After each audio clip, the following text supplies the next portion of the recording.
Hello, everyone, and welcome to the weekly energy update for the week of October 15th, 2023. I'm Renee Spears, a spirit guide channeler and spiritual mentor, and I'm coming to you from beautiful Bozeman, Montana.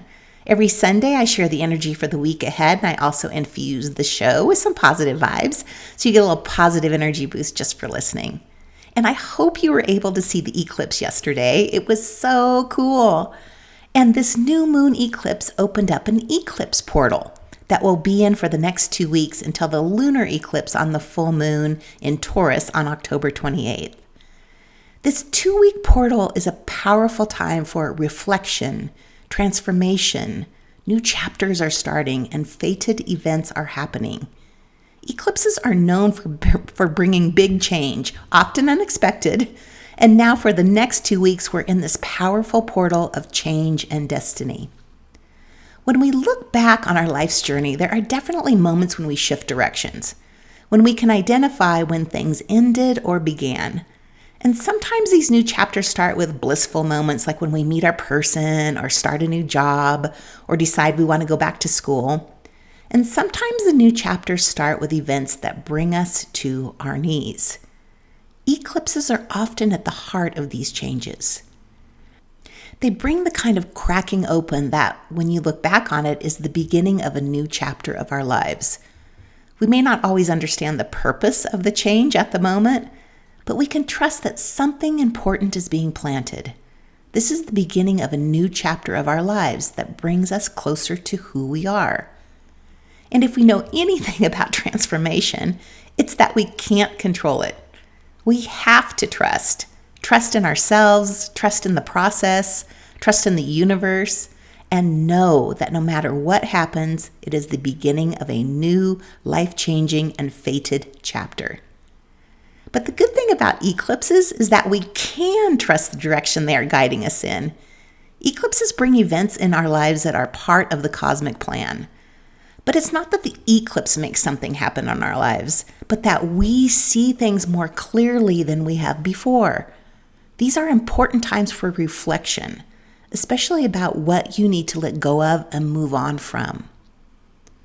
So hold the intention during this eclipse season that no matter what happens, you are becoming aligned with more love, more truth, more fulfillment, more purpose, more creation, more connection, more you.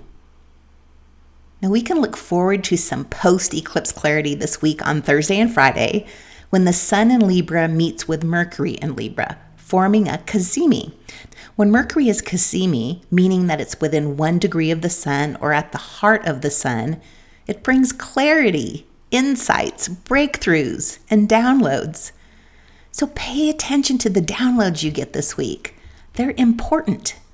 Now, most of my downloads come when I'm not thinking, when I'm in the shower or driving or hiking or doing yoga or in nature. They can also come when we're journaling or through our dreams.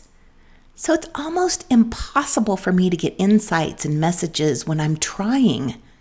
I prepare for the readings with my spirit guides by clearing my mind and thinking about nothing, and then allowing the messages to come.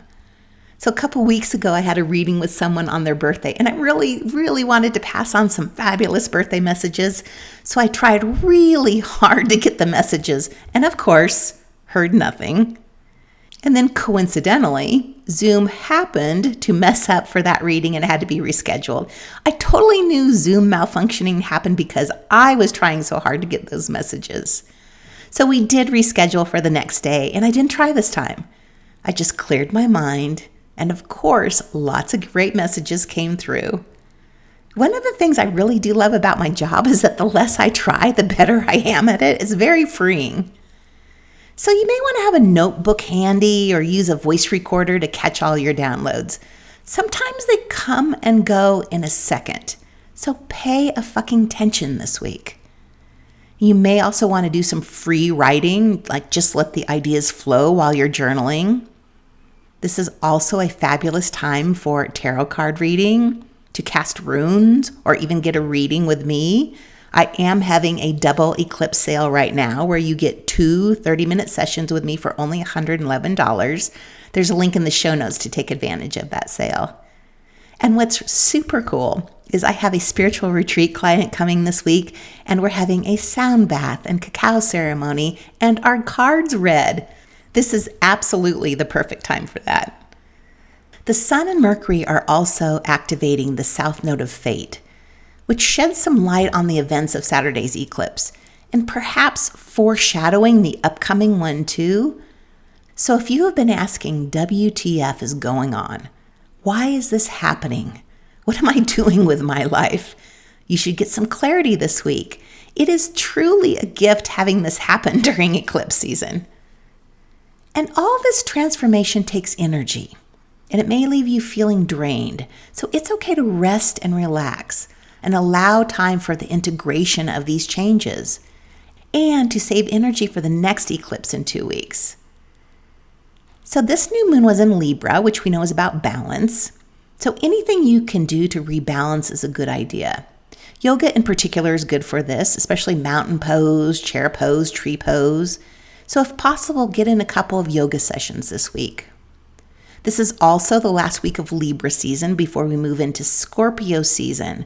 So we want to take advantage of this week's balancing energy while it's here. And speaking of Scorpio, Mars moved into Scorpio last week, and Mercury moves into Scorpio this week on Saturday. And then Scorpio season starts next week. So there's a lot of Scorpio energy building. Scorpio is associated with transformation and rebirth, and its energy is intense and emotional, completely different than the lovely Libra energy this week. So savor this week. Do everything you can to balance this week. Listen to the messages from the universe. Heal. If you don't, the rest of the month may not be that enjoyable for you. The rest of the month includes Scorpio season, with Mars and Mercury amplifying that energy. There's the other lunar eclipse happening, and then Halloween, and then Saturn, not my favorite planet right now, goes direct the very first part of November. This is a lot. There's no doubt that we're in a time of personal transformation, and this is also a time of collective transformation. The eclipse and the new moon were conjunct a world point. World points are particularly potent. There are a lot of tough, abrupt, warlike aspects in the sky right now, and they continue for the next month. So we as humans are moving through a series of major fated choice points and changes. If this has been a tough time for you, just know that it will pass. And remember that this is a tough time for all of us collectively. As my friend Linda Cohen says, focus on kindness.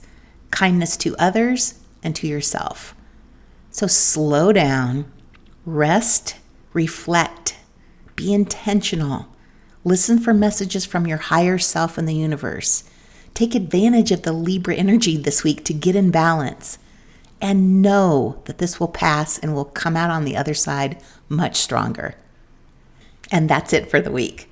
As I mentioned, I do have an eclipse sale happening right now. You get two 30-minute sessions for $111. And of course, you can use both of them to support you during this time.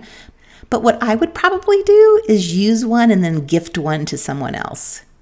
I also released a solar eclipse spiritual practice, which includes a ritual to welcome new beginnings, more in-depth astrology, card reading, and channeled messages. It's on my YouTube page, and I will put a link in the show notes to it also.